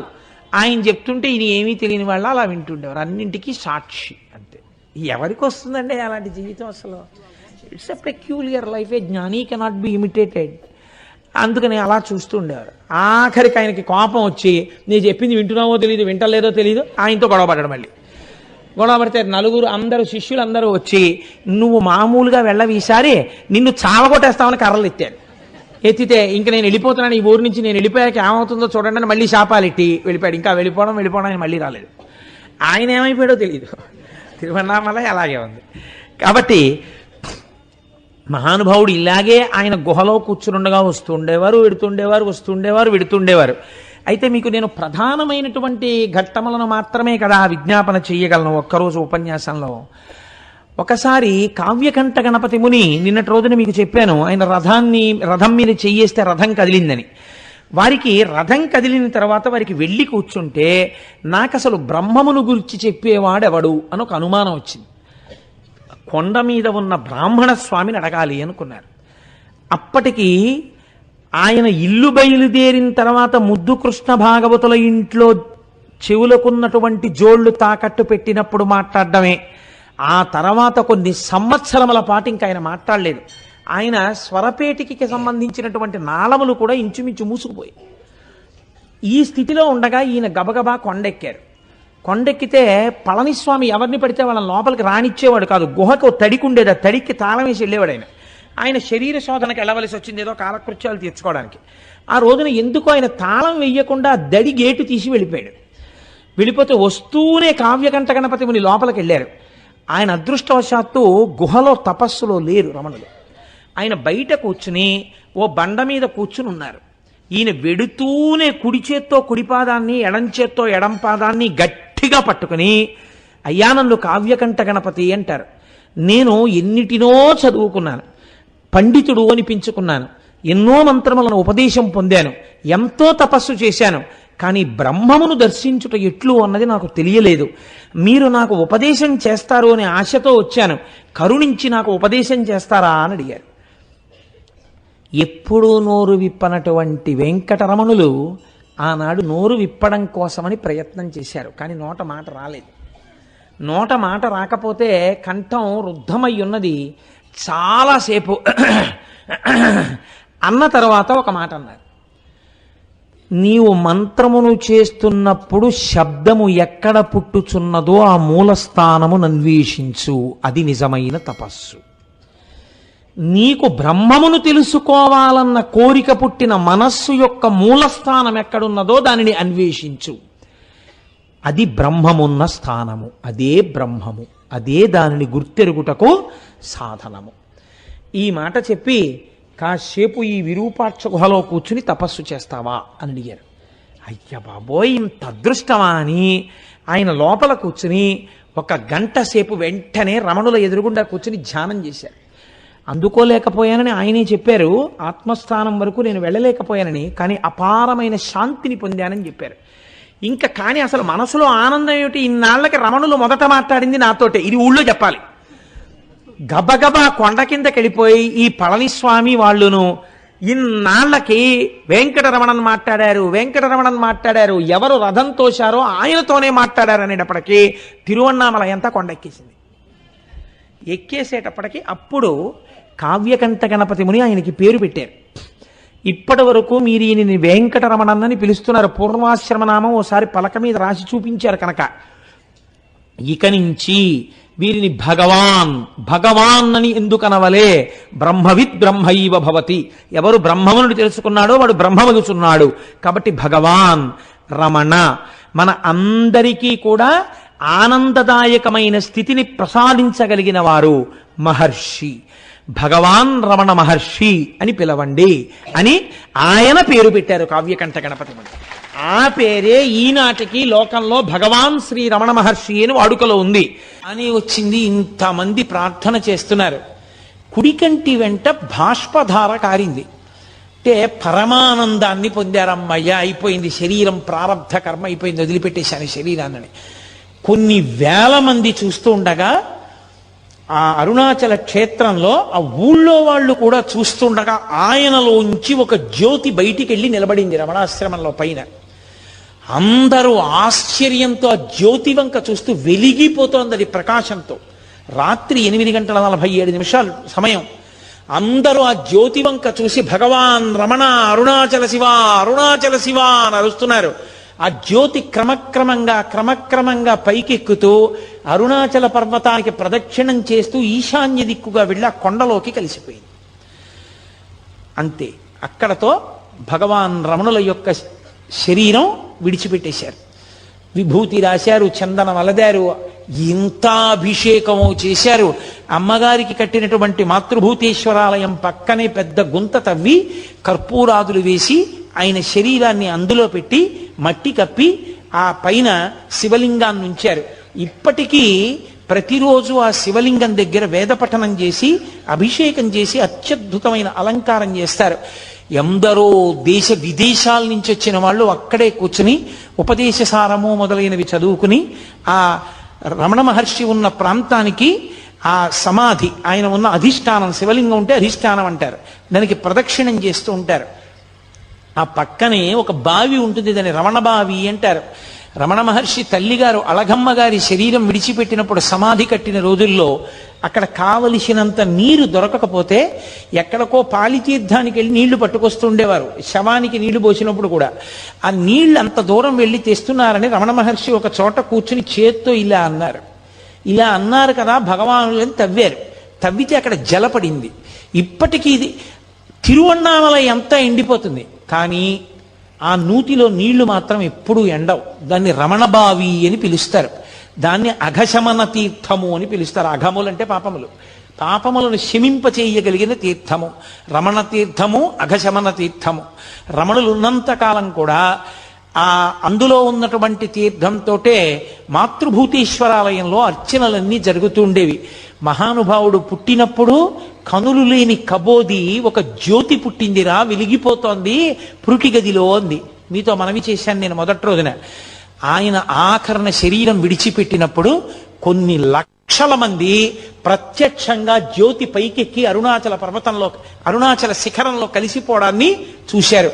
అలా చూసిన వాళ్ళల్లో నాకు చాలా చాలా గొప్పగా నేను చెప్పుకోగలిగింది, నా జీవితంలో సంతోషకరమైన విషయం ఏంటంటే, నా కూతుర్ని ఏ ఇంటికి ఇచ్చి పెళ్లి చేశానో, నా కూతుర్ని ఏ ఇంటికి ఇచ్చి పెళ్లి చేశానో ఆ నా వియ్యపురాలిని కన్న తండ్రి గారు కూడా అరుణాచలంలో రమణ మహర్షి యొక్క జ్యోతి విడిపోతుండగా చూశారు. చూసి ఆ రోజుల్లో ఆయన అదేమిటి జ్యోతి వెడుతోంది, రమణులకు ఏమైనా అయిందా అన్నారు. ఆ జ్యోతిని చూసి తిరువణ్ణామలై అంతా పరిగెత్తింది రమణాశ్రమానికి. ఏమైంది రమణులకని. ఆ జ్యోతి రూపంలో ఆయన వెళ్ళిపోయారు. జ్యోతిగా పుట్టి జ్యోతిగా వెళ్ళిపోయారు. జ్యోతి స్వరూపడిన సుబ్రహ్మణ్యుడిగా, సుబ్రహ్మణ్యావతారంగా, సద్గురువుగా, మహాజ్ఞానిగా, గొప్ప వైరాగ్య చక్రవర్తిగా, బ్రహ్మవిద్బ్రహ్మైవ భవతి అనేటటువంటి మాటకి నిర్వచనంగా బ్రహ్మమును తెలుసుకున్న బ్రహ్మమై ఈ ప్రపంచంలో నడయాడి చిట్ట చివర శరీరాన్ని విడిచిపెట్టి ఇప్పటికీ అంతటా నిండి నిబిడీకృతమైన ఆత్మస్వరూపమై ఎవరు ఆయనకి నమస్కారం చేస్తారో, ఎవరు ఆయనకి అర్చన చేస్తారో, ఎవరు ఆయన మీద భక్తితో ఉంటారో వారందరికీ దర్శనమిస్తూ వారందరినీ కూడా జీవితంలో భగవంతుడి వైపుకి అడుగులు వేయించేటటువంటి గొప్ప గురుస్వరూపం